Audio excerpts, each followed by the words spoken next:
हमारी वीडियो अच्छी लगे आपको तो हमारे चैनल को सब्सक्राइब एवं लाइक कीजिएगा। इस क्लास में हम पार्ट 3 धारा विद्युत के बारे में पढ़ेंगे। विद्युत धारा होती क्या है हमारी। तो विद्युत धारा यदि हमारा यह चालक है तो इस चालक में हमारा कितने समय में कितना आवेश हमारा प्रवाहित होता है। तो इसकी परिभाषा हमारी कैसे बनेगी। आवेश प्रवाह की दर को, समय को हम दर बोलते हैं, आवेश प्रवाह की दर को विद्युत धारा कहते हैं। जो विद्युत धारा का हमारा सूत्र होता है आवेश बटे समय होता है। यदि हमारा यह चालक है तो ये हमारे अनुप्रस्थ परिच्छेद होते हैं, इधर साइड ये अनुप्रस्थ परिच्छेद होगा। यदि चालक के अनुप्रस्थ परिच्छेद से t समय में हमारा q आवेश प्रवाहित हो तो विद्युत धारा हमारी कितनी हो जाएगी। तो यदि चालक के अनुप्रस्थ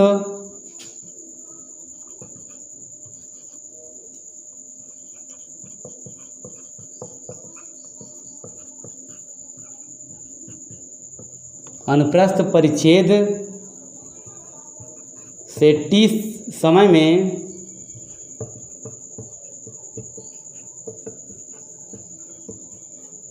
q आवेश प्रवाहित होता है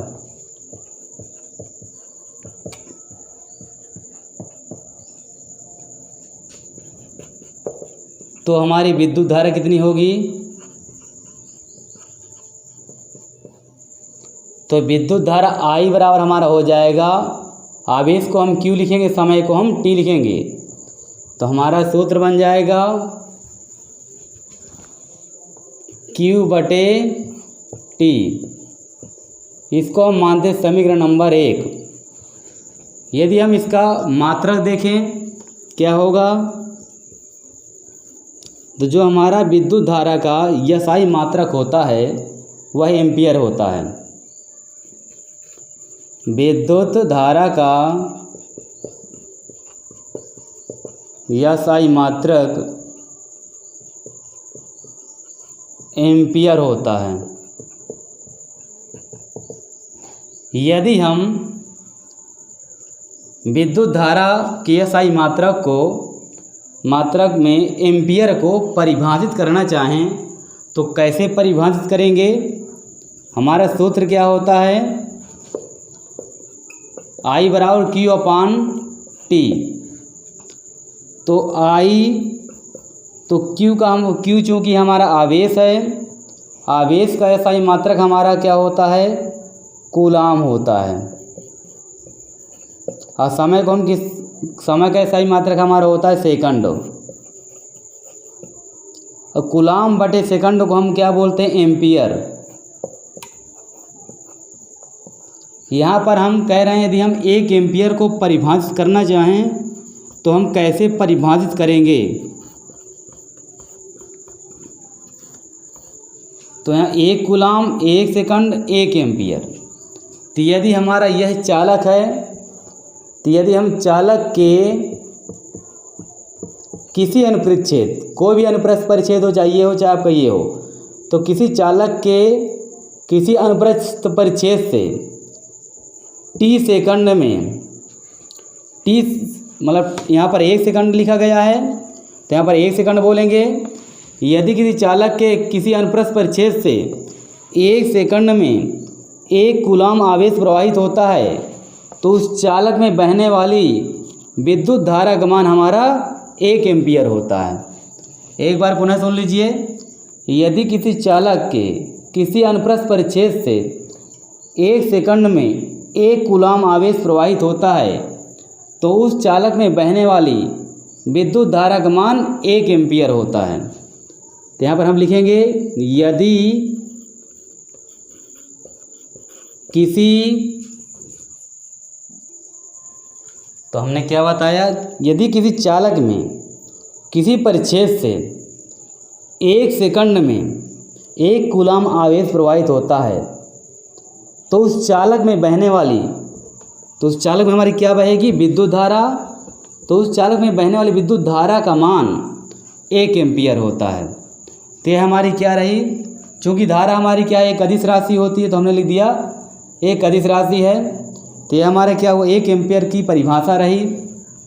अब आगे देखिए, यदि इस चालक तार में, ये हमारे चालक है, इस चालक में किसी परिच्छेद से t सेकंड में यदि n इलेक्ट्रॉन गुजरते हों, ये परिच्छेद है हमारा, और हमें ये नहीं पता कि कितने इलेक्ट्रॉन इस परिच्छेद से, इस चालक के इस परिच्छेद से कितने इलेक्ट्रॉन हमारे गुजर गए। तो हम क्या करेंगे? यदि चालक के परिच्छेद से t सेकंड में, नहीं 1 सेकंड में, 1 सेकंड में यदि n इलेक्ट्रॉन गुजरते हों, तो 1 सेकंड में हमारे कितने इलेक्ट्रॉन? n, पता नहीं कितने इलेक्ट्रॉन हो सकते हैं आप, इसलिए हमने लिख दिया n इलेक्ट्रॉन। n हमारे दिखाएगा इलेक्ट्रॉनों की संख्या। तो यदि किसी चालक में किसी परिच्छेद से 1 सेकंड में n इलेक्ट्रॉन गुजरते हों, तो उस चालक में हमारा कुल आवेश कितना होगा? तो कुल आवेश बराबर कितना हो? Q बराबर हमारा हो जाएगा n × E। n हमारा क्या होगा? इलेक्ट्रॉनों की संख्या। E क्या होगा? हमारा इलेक्ट्रॉन पर आवेश का मान होगा। तो इलेक्ट्रॉन पर आवेश का मान हमारा होता है 1.6 × 10⁻⁹ कूलाम। तो इसको आप नोट कर लीजिएगा, इसको एक बार देख लीजिए, कॉपी कर लीजिए। तो t सेकंड में हमारे कितने इलेक्ट्रॉन गुजर जाएंगे? n इलेक्ट्रॉन गुजर जाएंगे। तो हमने क्या लिखा? किसी चालक के किसी परिच्छेद से, इस परिच्छेद से, यदि किसी चालक की किसी परिच्छेद से t सेकंड में हमारे n इलेक्ट्रॉन गुजरते हों, तो उस चालक में इस परिच्छेद से गुजरने वाला हमारा कुल आवेश कितना होगा? तो कुल आवेश हमारा कितना होगा? Q बराबर प्लस n × E हो जाएगा हमारा। n हमारा होगा इलेक्ट्रॉनों की संख्या, E हमारा होगा इलेक्ट्रॉन पर आवेश। इलेक्ट्रॉन पर आवेश का जो हमारा मान होता है 1.6 × 10⁻⁹ कूलाम होता है।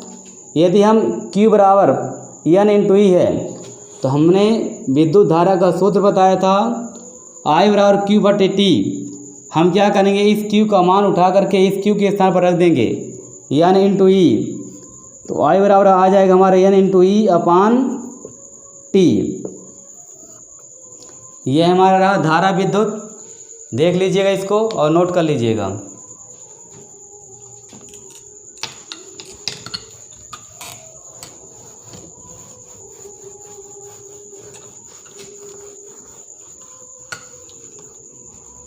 नेक्स्ट आता है हमारा अनुगमन वेग।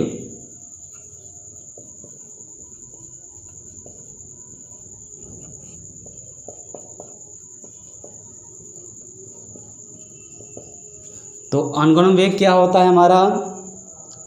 ये हमारा चालक है।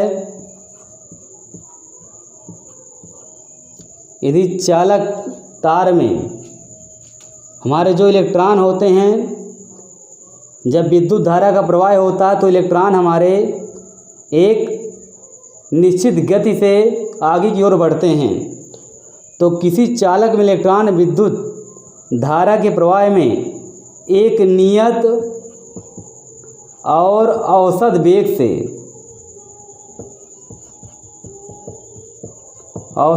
से प्रवाहित होते हैं। इस नियत और औसत वेग को हम क्या कहते हैं?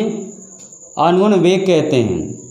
तो किसी चालक में इलेक्ट्रॉन विद्युत धारा के प्रवाह में एक नियत औसत वेग से प्रवाहित होते हैं। इस नियत औसत वेग को अनुगमन वेग कहते हैं। अनुगमन वेग को हम Vd से प्रदर्शित करते हैं, ड्रिफ्ट वेलोसिटी। तो अनुगमन वेग का जो हमारा मान होता है वह बहुत कम होता है, लगभग 10⁻⁴ मीटर/सेकंड होता है। जो हमारा विद्युत धारा का प्रवाह होता है वह हमारा अनुगमन वेग के कारण ही होता है। तो एक बार इसको देख लीजिएगा और नोट भी कर लीजिएगा।